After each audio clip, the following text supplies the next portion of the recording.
जय जगन्नाथ सांगमाने चलतु आज आम आलू परटा या देखो केते बढ़िया देखा आउ एटा खाइबाकू भी बहुत टेस्टी लगे। यहाँ माने समस्त बहुत फेवरेट आउ बहुत बढ़िया लगे यहाँ खाइबाकू भी। प्रथम आम गोटे बाउल रे किसी अटा को लेकिन से अल्प लुण पानी अल्प टिके तेल देकी एमती गोटे सफ्ट डो तैयारी करदे। देखो मुझे सफ्ट डो तैयारी करते घोड़े दबा किसी समय एबे किसी सीझा आलू को मुझे ताको आम ए हाथ में भल भाव टे मैश करके चकड़ी दबा।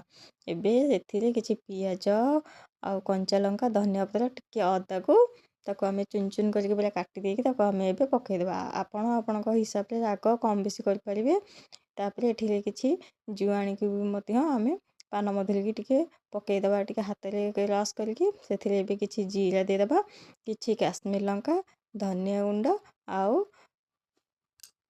जीरा गुंड लुण टिके देदबा स्वाद अनुसार आउ किसी गरम मसला भी टिके पकईदबा। एबे किसी हिंगु नहीं जाइए देखो या भी आम ए पकईदबा।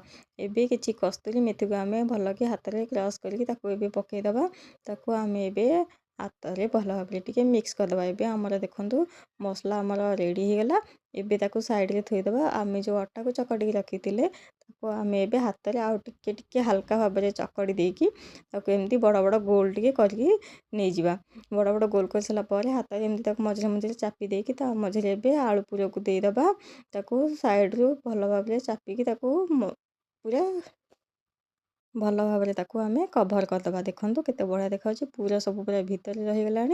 एबे देखो आम भल भाव सब पूर गुड़ाक आलू भितर पूरे देकी अटा भितर आम ए बेलिया धीरे धीरे धीरे धीरे बेलिए। ये बहुत प्रेस करें हाल्का बेलना पटा को ऊपर रखे हाल्का हाल्का बेलिए। मुझे पूरा पूरा भरपूर देती से मोर आलूटा टिके बाहरी जाइए। देखो आपण मैंने टिके कम देले भी चलो।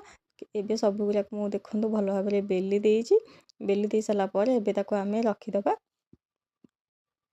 सब गुड़ाक मसला पूरा भरी देकी सब गुड़ाक आम एमती गोल गोल करके आम भल भाव टे बेली दबा। बेली सारापर आम ए प्लेट रे देखो मुझे सब गुड़ा रखीदे पूरा गोल गोल हो जाइए। केते बढ़िया देखो देखा एबे तावा गरम करके हल्का हल्का टिके सेकिबा छाड़दबा। सेकिकी आम तापर गोटे करवा तापर आम ए तेल लगेगा। आपण मैंने तेल कि घी आड करेंगे किसी असुविधा नहीं।